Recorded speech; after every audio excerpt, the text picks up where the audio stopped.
क्या विजय माल्या चोर है? क्या विजय माल्या भगौड़ा है? उसने कितने पैसे चुराए, भागे, लिए, नहीं लिए? क्या एलिगेशंस हैं? कब से चीज़ें स्टार्ट हुई? डाउनफॉल कैसे हुआ किंगफिशर एयरलाइंस का? तो दोस्तों स्वागत है आप सभी का हमारे यूट्यूब चैनल विधायक स्टार पर। दोस्तों और आज हम बात करने वाले हैं विजय माल्या के बारे में।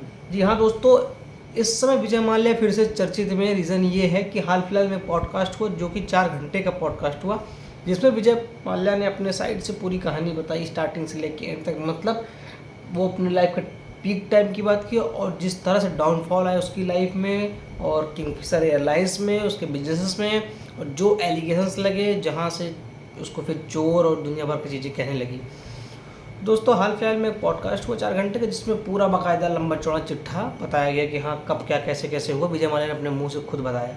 और विजय माल्या ने ना किसी मीडिया पे या न्यूज़ चैनल पे ऐसा कुछ नहीं, बल्कि 9 साल बाद वो पॉडकास्ट में उसने अपना पूरा बताया कि हाँ ये ऐसे ऐसे स्टार्ट हुआ, ये हुआ, ऐसे हुआ। दोस्तों विजय माल्या ने बताया कि जो मीडिया ने उसका मतलब विजय माल्या के उस पॉडकास्ट में 4 घंटे का था, उसमें मेन जो एक चीज़ रिपीट किया विजय माल्या ने वो ये थी कि जिस तरह से इंडियन मीडिया ने उसको रिप्रेजेंट किया, ऐसा रियलिटी में कुछ नहीं था। उसका कहना ये था कि मीडिया ने ये बताया कि स्टार्टिंग से ही विजय माल्या काफ़ी लेविश लाइफ जी रहा था स्टार्टिंग से, मतलब अपने स्कूल डेज से, बचपन से ऐसा करके। और फिर मीडिया ने ये भी बताया कि उसने किंगफिशर एयरलाइन अपने बच्चे के बर्थडे पे अनाउंस किया, लेकिन ऐसा कुछ नहीं था। विजय माल्या ने बताया ऐसा कुछ नहीं, जबकि मैं स्टार्टिंग में अर्ली डेज में जब वो 11-12 में थे तो बताया कि जो कॉलेज टाइम में 450 रुपये की महीने की जो है 450 रुपये महीने काम करते थे, काफ़ी डिसिप्लिन थे, उनके पापा काफ़ी स्ट्रिक्ट थे, ऐसा कुछ बताया गया।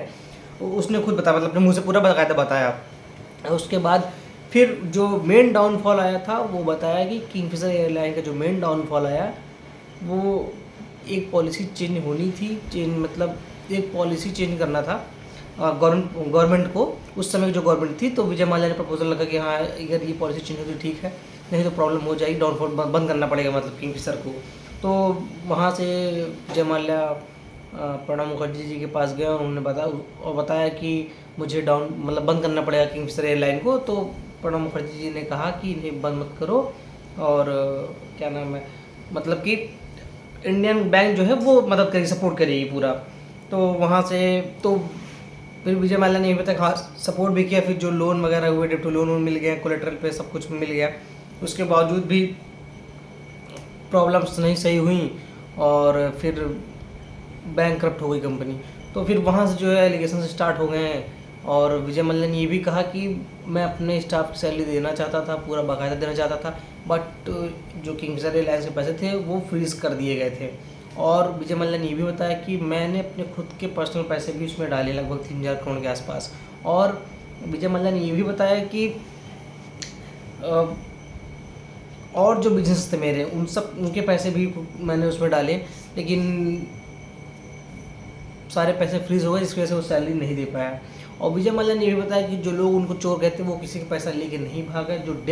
जो लोन लिए थे उस डेप्ट को देने के लिए 4 बार प्रपोजल भी मैंने दिया बैंक को, लेकिन वहाँ से रिजेक्ट हो गए। और उन्होंने बताया रीज़न ये भी था कि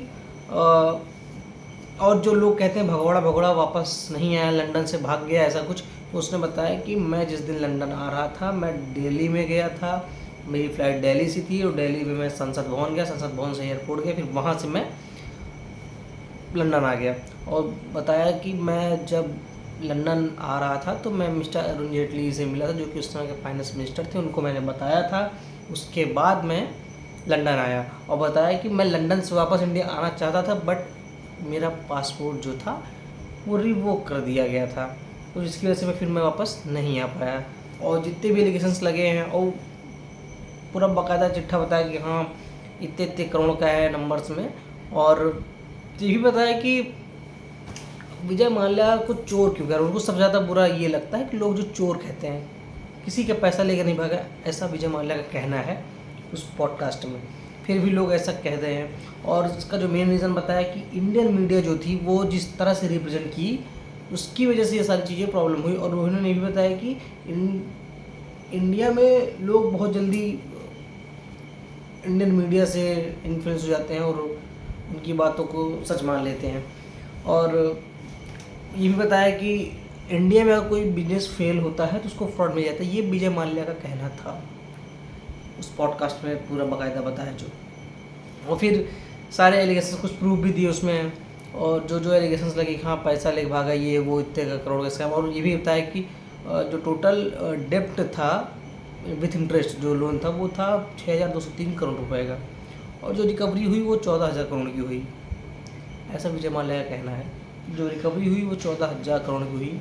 फिर भी आज भी मेरे ऊपर एलिगेशंस लगे हुए हैं कि जबकि मैंने जो डेप्ट अमाउंट था, लोन अमाउंट था, उससे दुगना पेमेंट किया, उससे ज़्यादा पेमेंट किया, फिर भी उसके बावजूद भी मुझे चोर कहा जा रहा है ये सब। तो उस पॉडकास्ट पूरा बाकायदा, बाकी आपको पूरा डिटेल में जानना और अच्छे से जानना है तो आप वो पूरा पॉडकास्ट दे सकते हैं जो कि 4 घंटे का है।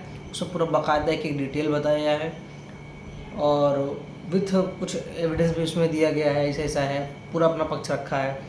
अब क्या सही है क्या गलत ये तो बोर्ड में जो केस चल रहा है वो डिसाइड होता है। बाकी आप लोग कैसा क्या लगता है कि उस पॉडकास्ट में क्या सही है क्या गलत है, कि कितना सही बोला है कितना झूठ है, क्या है, कैसा लगता है आप लोग को कमेंट में बताइएगा। और मिलते हैं नेक्स्ट वीडियो में आप सबके, तब के लिए धन्यवाद दोस्तों, धन्यवाद।